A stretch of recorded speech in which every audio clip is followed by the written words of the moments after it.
नमस्कार साथियों, स्वागत करते हैं आप सभी का हमारा YouTube channel success with you पर। आज के इस वीडियो में 26 जून का जितना भी महत्वपूर्ण करंट अफेयर्स बन सकता है उसको यहां पर हम डिस्कस करने वाले हैं, जो कि आपके आने वाली सभी एग्जाम के लिए बहुत ही इंपॉर्टेंट होने वाला है। एग्जाम में जितना भी करंट अफेयर्स बनता है उसके सभी क्वेश्चंस जो है आपके यहीं से बनेंगे। तो वीडियो में जो है लास्ट तक बने रहिएगा, क्योंकि इस वीडियो में हर एक क्वेश्चन का पोस्टमार्टम हमारे द्वारा यहाँ पर किया जाएगा। उस क्वेश्चन से जुड़ी हुई जितनी भी महत्वपूर्ण करंट की और स्टैटिक जानकारी आपकी बन सकती है आज के इस वीडियो में हमारे द्वारा बताई जाएगी। तो वीडियो को अंत तक जरूर देखिएगा। तो चलिए दोस्तों, शुरुआत करते हैं आज के इस वीडियो की एक मोटिवेशनल थॉट के साथ, जो कि आपको ऊर्जावान बनाएगा, दिन भर जो है आपको पढ़ने के लिए यहाँ पर जो है मोटिवेट करेगा। तो आज का हमारा मोटिवेशनल थॉट है कि विपरीत परिस्थितियों में कुछ लोग टूट जाते हैं और कुछ लोग रिकॉर्ड तोड़ जाते हैं। जिन लोगों ने अपने आप को विपरीत परिस्थितियों में संभाल लिया, एक ना एक दिन जो है आगे जाकर वह रिकॉर्ड तोड़ते हैं। और विपरीत परिस्थितियों में अगर कुछ लोग आपके टूट जाते हैं तो आगे चलकर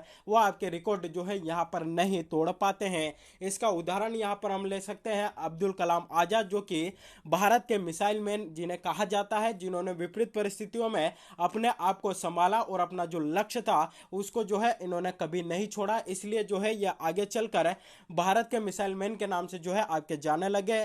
और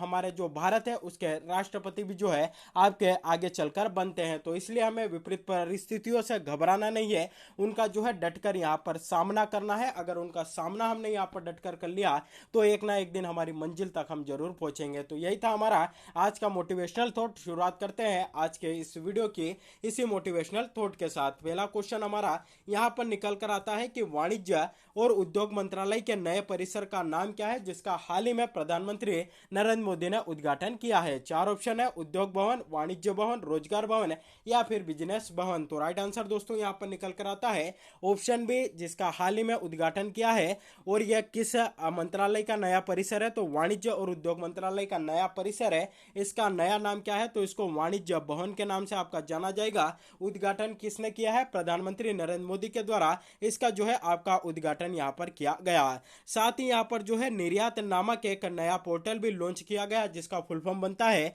व्यापार के वार्षिक विश्लेषण के लिए राष्ट्रीय आयात निर्यात रिकॉर्ड। जो है एक यह आपका पोर्टल भी यहाँ पर लॉन्च किया है, जिसमें कि आपके आयात निर्यात के जो आयात और निर्यात होगा हमारे देश से, उसका जो रिकॉर्ड है इस पोर्टल पर आपका जो है लॉन्च किया जाएगा। तो यह हमारे लिए इंपॉर्टेंट बनता है। वाणिज्य भवन जो है किस परिसर का नया नाम होगा? तो वाणिज्य और उद्योग मंत्रालय के नए परिसर का नाम यह होगा। इसका उद्घाटन किसने किया है? प्रधानमंत्री नरेंद्र मोदी जी के द्वारा इसका उद्घाटन आपका किया गया है। तो यह भी हमें जो है यहाँ पर याद रखना है। अगला क्वेश्चन यहाँ पर देखते हैं कि कौन सा हवाई अड्डा भारत का पहला हवाई अड्डा बन गया है जो पूरी तरह से जल और सौर ऊर्जा से चलता है। यानी कि अभी तक तो हमने यही सुन रखा था कि सौर ऊर्जा से संचालित देश का पहला हवाई अड्डा कौन सा है, तो वो आपका कोच्चि केरल में था। लेकिन दोस्तों यहाँ पर जो है आपका अब एक ऐसा हवाई अड्डा हमारे देश का बन गया है जो कि जल यानी कि हाइड्रो और सौर ऊर्जा यानी कि सोलर एनर्जी दोनों से आपका चलता है। चार ऑप्शन है यहाँ पर आपके सामने: छत्रपति शिवाजी महाराज अंतर्राष्ट्रीय हवाई अड्डा मुंबई, सरदार वल्लभ भाई पटेल अंतर्राष्ट्रीय हवाई अड्डा अहमदाबाद, केम्पेगौड़ा अंतर्राष्ट्रीय हवाई अड्डा बेंगलुरु या फिर इंदिरा गांधी अंतर्राष्ट्रीय हवाई अड्डा नई दिल्ली। तो दोस्तों राइट आंसर निकल कर आता है आपका ऑप्शन डी, इंदिरा गांधी अंतर्राष्ट्रीय हवाई अड्डा नई दिल्ली जल और सौर ऊर्जा से संचालित भारत का पहला हवाई अड्डा आपका यहाँ पर बना है। बहुत ही इंपॉर्टेंट क्वेश्चन है, आने वाले एग्जाम में आपको देखने को जरूर मिलेगा। 5 स्टार लगाकर इसको जो है अपने पास नोट कर लीजिए। देख लेते हैं इससे जुड़ी कुछ महत्वपूर्ण जानकारी। तो दिल्ली का इंदिरा गांधी अंतर्राष्ट्रीय हवाई अड्डा पूरी तरह से हाइड्रो और सौर ऊर्जा से चलने वाला देश का पहला हवाई अड्डा आपका यहाँ पर बन गया है। बात करें कि सौर ऊर्जा के द्वारा संचालित या सौर ऊर्जा का उपयोग करने वाला दुनिया का पहला हवाई अड्डा आपका कौन सा था, तो वह था केरल में कोच्चिन अंतर्राष्ट्रीय हवाई अड्डा।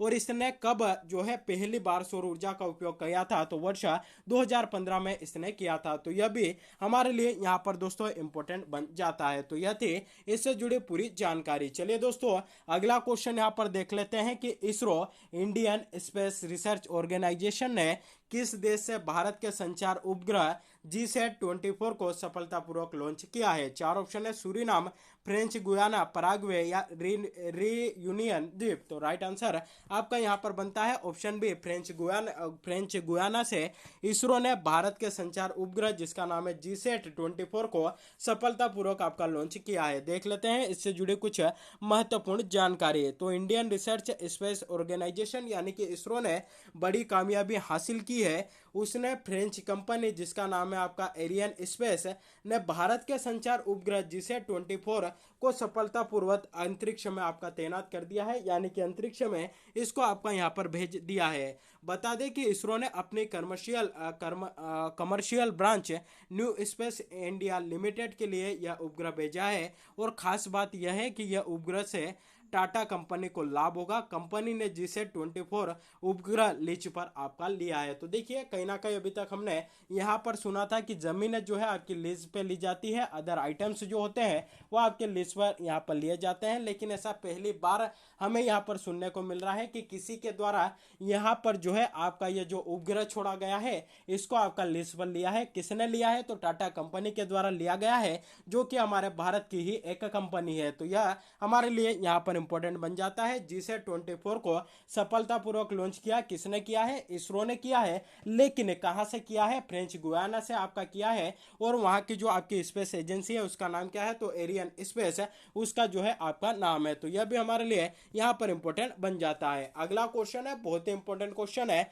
आने वाली एग्जाम में आपको देखने को जरूर मिलेगा। क्वेश्चन है कि किस शहर द्वारा या भारत के किस शहर द्वारा 2023 में G20 शिखर सम्मेलन की मेजबानी की जाएगी? चार ऑप्शन है, दिल्ली, पुणे, गुवाहाटी या कश्मीर। तो राइट आंसर दोस्तों आपका यहाँ पर बनता है कश्मीर के द्वारा 2023 में G20 शिखर सम्मेलन की मेजबानी आपकी यहाँ पर की जाएगी। ऐसा पहली बार हो रहा है कि भारत के द्वारा G20 शिखर सम्मेलन की आपकी यहाँ पर मेजबानी की जा रही है। तो बहुत ही इंपॉर्टेंट क्वेश्चन है, आने वाले एग्जाम में जो है आपको यहाँ पर देखने को मिलेगा। और इसका आयोजन कहाँ पर हो रहा है? तो आपका जम्मू कश्मीर में इसका आयोजन किया जा रहा है। जब से धारा 370 हटी है तब से जो है वहां पर बहुत सारे जो कार्यक्रम है, बहुत सारा सम्मेलन जो है उसका आयोजन आपको वहां पर देखने को मिलता होगा, न्यूज़पेपर में भी सुनने को मिलता होगा। तो कहीं ना कहीं इससे हम यहाँ पर अंदाजा लगा सकते हैं कि 370 हटने से हमारे भारत को जो है कितना यहाँ पर फायदा हुआ है। तो देख लेते हैं इससे जुड़ी कुछ महत्वपूर्ण जानकारी। तो G20 शिखर सम्मेलन की बैठक एक प्रभावशाली समूह जो दुनिया की प्रमुख अर्थव्यवस्था को एक साथ लाता है, अगले वर्ष यानी कि वर्ष 2023 के लिए जम्मू कश्मीर में आयोजित किया जाएगा। तो 2023 में कहां पर आयोजित होगा? जम्मू कश्मीर में इसका आयोजन आपका किया जाएगा। अगर बात करें कि G20 का सदस्य हमारा भारत कब बनता है, तो 1999 में 1999 में जो है G20 का सदस्य हमारा भारत देश बनता है। साथ ही भारत 1 दिसंबर 2022 से 30 नवंबर 2023 तक G20 की अध्यक्षता भी आपका करेगा। तो यह नीचे वाला फैक्ट भी हमारे लिए यहाँ पर इंपॉर्टेंट बन जाता है। तो दोनों को हमें यहाँ पर याद रखना है। G20 शिखर सम्मेलन कहां पर होगा? जम्मू कश्मीर में इसका आयोजन होगा। कब होगा? अगले साल यानी कि 2023 में होगा। और जो हमारा भारत है G20 की अध्यक्षता कब से कब तक करेगा? तो यह आपका 1 दिसंबर 2022 से लगाकर 30 नवंबर 2023 तक जो है इसकी अध्यक्षता आपकी करेगा। तो यह भी हमारे लिए यहाँ पर इंपॉर्टेंट बनता है। दोस्तों बात आई है G20 की, तो यहाँ पर आपकी जानकारी के लिए बता दें कि कौन कौन से देश आपके G20 के अंतर्गत आते हैं। तो बात करें तो इसमें आपका अर्जेंटीना, ऑस्ट्रेलिया, ब्राजील, कनाडा, चीन, Germany, France, Bharat, Indonesia, Italy, Japan, Mexico, रूस, सऊदी अरब, दक्षिण अफ्रीका, दक्षिण कोरिया, तुर्की, संयुक्त राज्य अमेरिका और यूनाइटेड किंगडम जो है आपके इसके अंतर्गत आते हैं। यानी कि अगर आपसे पूछा जाए कि G20 के अंतर्गत कितने देश आते हैं, तो आपके कितने देश आते हैं? 20 देश इसके अंतर्गत आते हैं। भारत 1999 में इसका सदस्य आपका बनता है। तो यह भी हमारे लिए यहाँ पर इंपॉर्टेंट बन जाता है। अगला क्वेश्चन है, बहुत ही इंपॉर्टेंट क्वेश्चन है, हाल ही में भारत और किस देश के बीच भारत गौरव पर्यटक ट्रेन को हरी झंडी दिखाई गई है?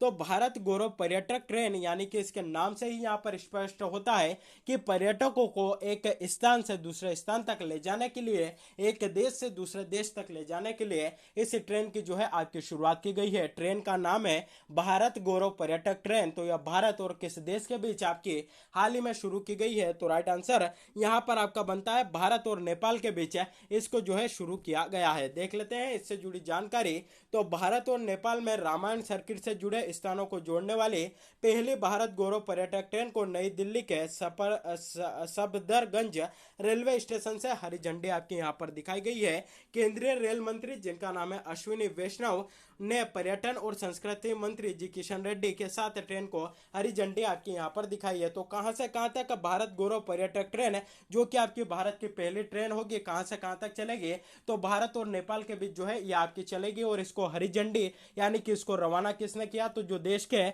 आपके रेल मंत्री है अश्विनी वैष्णव और जो देश के संस्कृति मंत्री है जी किशन रेड्डी, इन दोनों के द्वारा इसको हरी झंडी दिखाकर आपका नेपाल रवाना किया गया है। तो यह भी हमारे लिए यहाँ पर इंपॉर्टेंट बन जाता है क्योंकि यह भारत की पहली भारत गौरव पर्यटक ट्रेन है। चलिए दोस्तों अगला क्वेश्चन यहाँ पर हम देख लेते हैं कि हाल ही में राष्ट्रीय जांच एजेंसी एनआईए के महानिदेशक के रूप में किसे नियुक्त किया गया है। चार ऑप्शन है, विशेष शर्मा, अशोक लवासा, संदीप मौर्य या दिनकर गुप्ता। तो दोस्तों राइट आंसर बनता है ऑप्शन डी, दिनकर गुप्ता को हाल ही में राष्ट्रीय जांच एजेंसी नेशनल इन्वेस्टिगेशन एजेंसी के महानिदेशक आपके यहाँ पर इनको नियुक्त किया गया है, यानी कि इस एजेंसी के इनको डीजीपी यहाँ पर बनाया गया है। तो ऑप्शन डी दिनकर गुप्ता हमारा यहाँ पर राइट आंसर बनता है। तो देख लेते हैं इनसे जुड़ी जानकारी। तो कैबिनेट की नियुक्त समिति ने पंजाब के पूर्व पुलिस महानिदेशक दिनकर गुप्ता को राष्ट्रीय जांच एजेंसी के महानिदेशक के रूप में आपका नियुक्त किया है। बहुत ही इंपॉर्टेंट क्वेश्चन है, सीधा सीधा जो है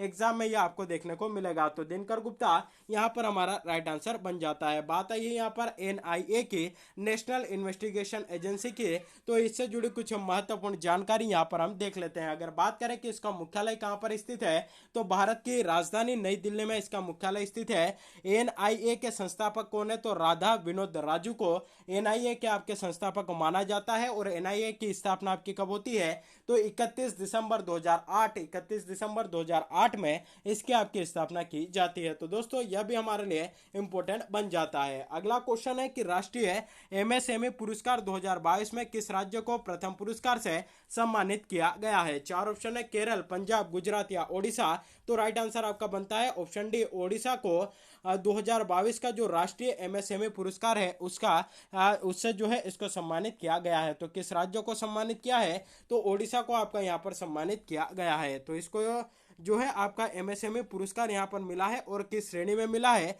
तो एमएसएमई क्षेत्र के प्रचार और विकास में उत्कृष्ट योगदान के लिए राज्यों केंद्र शासित प्रदेशों की श्रेणी में यह जो ओडिशा है इसको आपका यहाँ पर प्रथम स्थान मिला है। बात करें एमएसएमई का फुल फॉर्म क्या बनता है, तो micro small and medium enterprises जो है आपका एमएसएमई का यहाँ पर फुल फॉर्म बनता है। हिंदी में बात करें तो सूक्ष्म लघु एवं मध्यम उद्योग जो है आपका इसका यहाँ पर फुल फॉर्म बनता है। तो यह थी आपकी इससे जुड़ी कुछ महत्वपूर्ण जानकारी है। अगला क्वेश्चन देखते हैं दोस्तों यहाँ पर कि ग्लोबल लिवेबिलिटी इंडेक्स 2022 रिपोर्ट में किस शहर को दुनिया के सबसे रहने योग्य शहर के रूप में स्थान यहाँ पर दिया गया है, यानी कि सर्वाधिक या उचित जो है आपका यह शहर है जहाँ जो कि आपका रहने योग्य है। तो चार ऑप्शन है यहाँ पर, पेरिस, बैंकॉक, लंदन या वियना। तो दोस्तों राइट आंसर आपका यहाँ पर बनता है ऑप्शन डी, वियना को इस इंडेक्स में जो है आपका प्रथम स्थान मिला है, यानी कि सर्वाधिक योग्य शहर जो कि आपके रहने लायक है वह कौन सा है, तो वह आपका वियना है। देख लेते हैं इससे जुड़ी कुछ महत्वपूर्ण जानकारी है। तो ऑस्ट्रिया की राजधानी है वियना, इसको ग्लोबल लिवेबिलिटी इंडेक्स 2022 रिपोर्ट में दुनिया के सबसे रहने योग्य शहर के रूप में स्थान दिया गया है। वियना ने न्यूजीलैंड के ऑकलैंड शहर को सबसे रहने योग्य शहर के रूप में प्रतिस्थापित जो है आपका यहाँ पर किया है, यानी कि पहले कौन सा हुआ करता था, आपका ऑकलैंड हुआ करता था, लेकिन हाल ही में 2022 में जो आपका इंडेक्स जारी किया गया है, जो सूचकांक आपका आया है उसके अनुसार सर्वाधिक रहने योग्य शहर आपका कौन सा है, तो वह है आपका वियना, जो किसकी राजधानी है, तो ऑस्ट्रिया की राजधानी है। बात करें कि इसमें हमारे भारत के शहर शामिल है अथवा नहीं, तो भारत के शहर तो आपके शामिल है लेकिन उनकी रैंक जो है बहुत ज्यादा है। बात करें दिल्ली की तो यह आपका 140वीं रैंक पर है, और वहीं बात करें मुंबई की तो यह जो है आपका 141वीं रैंक पर है। और सबसे निचले स्थान पर आपका इस पे कौन सा है, तो दमिश्क है, जो कि आपके सीरिया की राजधानी है। तो देखिए इसको ऐसे याद रखना है कि हाल ही में जो यह आपका सबसे सर्वाधिक रहने योग्य शहर की जो सूचकांक आया है इसमें आपका पहले स्थान पर कौन सा है, तो आपका वियना है। भारत के कौन से शहर इसमें शामिल है, तो दिल्ली आपका या 140वें स्थान पर है। मुंबई आपका 141वें स्थान पर है। सबसे निचला कौन सा है तो दमिश्क है। और यह आपका कहाँ का है तो यह आपका जो है सीरिया की राजधानी है। और किसके द्वारा प्रतिवर्ष यह रिपोर्ट आपकी प्रस्तावित की जाती है तो इकोनॉमिस्ट इंटेलिजेंस यूनिट द्वारा प्रतिवर्ष इसको जो है आपका प्रकाशित किया जाता है। तो दोस्तों यह भी हमारे लिए यहाँ पर इंपॉर्टेंट बन जाता है। दोस्तों साथ ही यहाँ पर आपकी जानकारी के लिए बता दें कि अगर आप मध्य प्रदेश जिला न्यायालय सहायक ग्रेड 3 एग्जाम की तैयारी कर रहे हैं या फिर स्टेनो मुख्य परीक्षा की तैयारी कर रहे हैं तो उसके लिए शानदार डिक्टेशन कोर्स हमारी ऐप सक्सेस विद यू पर आपके लिए उपलब्ध है। साथ ही 2015 और 17 में बोली गई जो डिक्टेशन है उसके पीडीएफ भी जो है हमारे इस ऐप पर उपलब्ध है। तो अगर आप इस एग्जाम की तैयारी कर रहे हैं तो ऐप को डाउनलोड कर सकते हैं। साथ ही सीपीसीटी एग्जाम की अगर आप तैयारी कर रहे हैं तो उससे संबंधित संपूर्ण कोर्स हमारी इस ऐप पर उपलब्ध है। तो इस ऐप को आप डाउनलोड कर सकते हैं। इसकी लिंक इस वीडियो के डिस्क्रिप्शन बॉक्स में मिल जाएगी। साथ ही प्ले स्टोर पर आप सक्सेस विद यू लिखकर भी जो है हमारी ऐप डाउनलोड कर सकते हैं। तो यह थी हमारी ऐप से जुड़ी कुछ जानकारी। अगला क्वेश्चन यहाँ पर देखते हैं कि उकला स्पीड टेस्ट ग्लोबल इंडेक्स में भारत वर्ष 2022 में कौन से स्थान पर रहा है। तो यह एक जो है आपका स्पीड टेस्ट है जो कि पूरे ग्लोबल पर जो है आपका जारी किया गया, पूरे विश्व भर का जारी किया गया। इसमें जो हमारा भारत है कौन से स्थान पर है। देखिए आज की दुनिया, आज का जो वर्तमान युग है उसमें सभी लोग जो है आपका मोबाइल यूज करते हैं और मोबाइल में इंटरनेट जो है आपका यहाँ पर यूज किया जाता है। तो उसी के रैंकिंग जो है आपके यहाँ पर जारी की गई है। तो इसमें हमारा मध्य प्रदेश हमारा जो भारत है वह कौन से स्थान पर है वह हमें यहाँ पर देखना है। चार ऑप्शन है, 190वें स्थान पर, 105वें स्थान पर, 115वें स्थान पर या 120वें स्थान पर है। तो राइट आंसर आपका बनता है हमारा जो भारत है इसमें 115वें स्थान पर है। देख लेते हैं इससे जुड़ी कुछ महत्वपूर्ण जानकारी। तो नेटवर्क इंटेलिजेंस और कनेक्टिविटी इनसाइट प्रदाता उकला द्वारा जारी स्पीड टेस्ट ग्लोबल इंडेक्स ने दिखाया कि भारत ने मई 2022 के लिए औसत मोबाइल डाउनलोड स्पीड 14.28 एमबीबीएस दर्जे की, जो अप्रैल 2022 में 14.19 एमबीबीएस से थोड़ी आपकी बेहतर है। तो कहीं ना कहीं अप्रैल में जो हमारी यहाँ पर डाउनलोड स्पीड थी उसमें जो है आपका यहाँ पर इजाफा हुआ है। इसके साथ ही देश अब अपनी वैश्विक रैंकिंग में 3 पायदान ऊपर है और 115वें स्थान पर यहाँ पर आपका आ चुका है। तो यह भी हमारे लिए यहाँ पर इंपॉर्टेंट बन जाता है। चलिए दोस्तों अगला क्वेश्चन यहाँ पर हम देखते हैं कि भारतीय फुटबॉल टीम ने फीफा रैंकिंग में कौन से स्थान पर पहुंच गई है। देखिए दोस्तों ये जो फीफा की रैंकिंग होती है यह हमारे लिए यहाँ पर इंपॉर्टेंट बनती है क्योंकि हर एक एग्जाम में यह आपकी पूछी जाती है। साथ ही यहाँ पर आपकी जानकारी के लिए बता दें कि अगर आपकी लेटेस्ट एग्जाम, अगर कोई से अभी एग्जाम आ रही है तो उसमें यह रैंकिंग जो है आपके लिए इंपॉर्टेंट बनती है। लेकिन अगर आपकी एग्जाम 3 से 4 महीने बाद आती है तो उस समय यहाँ पर जो है आपको जो है एक जानकारी देना चाहेंगे कि अगर 3 से 4 महीने बाद अगर आपकी यहाँ पर एग्जाम आती है तो उसके लिए आप जो है 2 से 3 दिन पहले फीफा रैंकिंग जो है आप चेक करके जाइएगा। क्योंकि ये जो फीफा रैंकिंग है यह जो है आपके 2 से 3 महीनों में यहाँ पर चेंज होती रहती है। तो इसलिए जो है अभी तो आपको ये याद रखनी है, अगर 1-2 महीने में अगर आपकी एग्जाम है तो आपको इसको अच्छे से याद रखना है। लेकिन अगर आपकी एग्जाम 4 से 5 महीने बाद है तो नई फीफा रैंकिंग है इतने आपके आ जाएगी, तो आपको लेटेस्ट जो है यहाँ पर याद रखना होगा।